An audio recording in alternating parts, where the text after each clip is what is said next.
Hello friends, எல்லோருக்கும் வணக்கம். வாழ்க வளமுடன். வாங்க இன்னைக்கு மட்டன் கிரேவி டேஸ்ட்ல மஷ்ரூம் கிரேவி செய்யலாம் வாங்க. இது இட்லிக்கு சப்பாத்திக்கு சாதத்து கூட சூப்பராக இருக்கும். அது எப்படி செய்யலாம்னு பார்க்கலாம் வாங்க. ரொம்ப ஈஸி தான். நான் எப்பவுமே யூஸ் பண்ணுற தேங்காய் தான் யூஸ் பண்ணுறேன். நான்வெஜ்ஜுக்கும் சரி வெஜ்ஜு குருமா எல்லாத்துக்குமே நான் தேங்காய் தான் யூஸ் பண்ணுவேன். இன்னைக்கும் தேங்காய் தான் யூஸ் பண்ணுறேன்.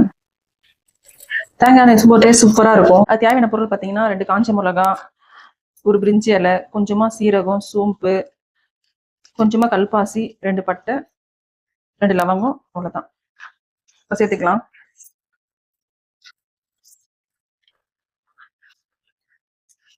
கொஞ்சமா புதினாவோட போட்டுக்கிறோம் ஃபர்ஸ்ட்.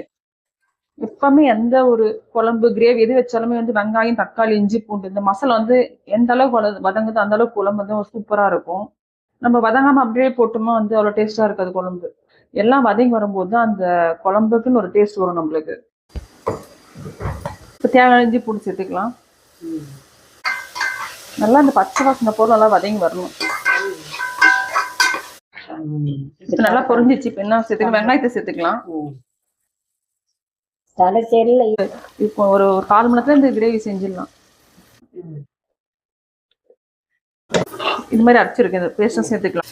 இந்த மாதிரி அரைச்சி சேர்க்கும்போது கொஞ்சம் திக்னஸா வரும் உங்களுக்கு குழம்பு.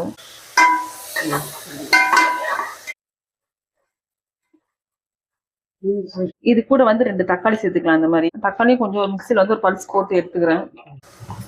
வர தக்காளி ரொம்ப கெட்டியா இருக்கு. இந்த மாதிரி இல்லை தக்காளி. இதே நல்லா ஒரு பல்ஸ்.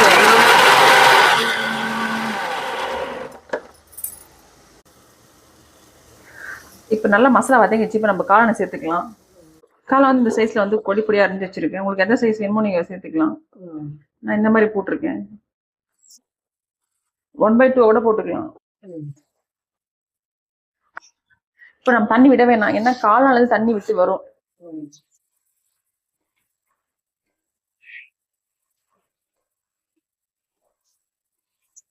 ரெண்டு விசில் வச்சா போதும். ஒரு விசில் வச்சா கூட போதும். காளான் நல்லா வெந்து வந்துடும். இப்போ சிம் பண்ணிடலாம். தண்ணி விட்டு வரணும். இந்த மாதிரி தண்ணி விட்டு வந்திருக்கு. இப்போ இது நம்ம தேங்காய் பேஸ்ட் சேர்த்துக்கலாம். இப்போ இதில் பார்த்தீங்கன்னா தேங்காய் பேஸ்ட் அரைச்சிக்கலாம். இல்லை தேங்காய், முந்திரி, சோம்பு, கொஞ்சமா சீரகம் போட்டு அரைச்சிக்கலாம். நல்லா நைஸாக அரைச்சிக்கலாம். இப்போ இந்த அளவுக்கு நைஸாக அரைச்சின்னு வந்துட்டோம். இந்த அளவுக்கு நைஸாக அரைச்சின்னு வந்துட்டோம். இப்போ இதில் சேர்த்துக்கலாம். இந்த அளவுக்கு நைஸாக அரைச்சின்னு வந்துட்டோம். லஞ்சு, டிஃபன் எல்லாமே ரெடியா இருக்கணும் பசங்களுக்கு.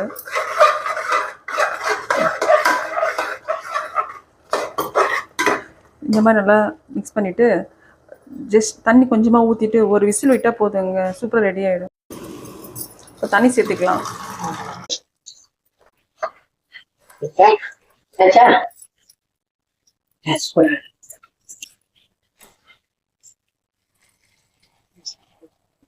இறக்கும்போது லாஸ்டா கொத்தமல்லி போட்டுக்கலாம்.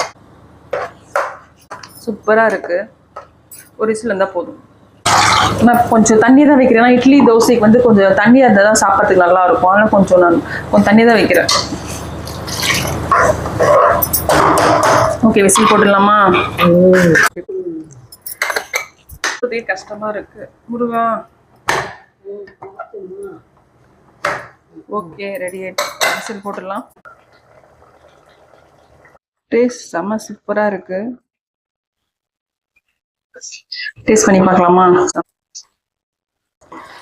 சூடான இட்லியும் மஷ்ரூம் குழம்பு ரெடி ஆயிடுச்சு. நீங்களும் வீட்டில் இந்த மாதிரி செஞ்சு பாருங்க. செஞ்சு பார்த்துட்டு எப்படி இருக்குன்னு சொல்லுங்க. இந்த வீடியோ பிடிச்சிருந்தா லைக் பண்ணுங்க, ஷேர் பண்ணுங்க, கமெண்ட் பண்ணுங்க. மறக்காம ராஜ்குமார் சசி சேனலை சப்ஸ்கிரைப் பண்ணுங்க. பாய், தேங்க்யூ.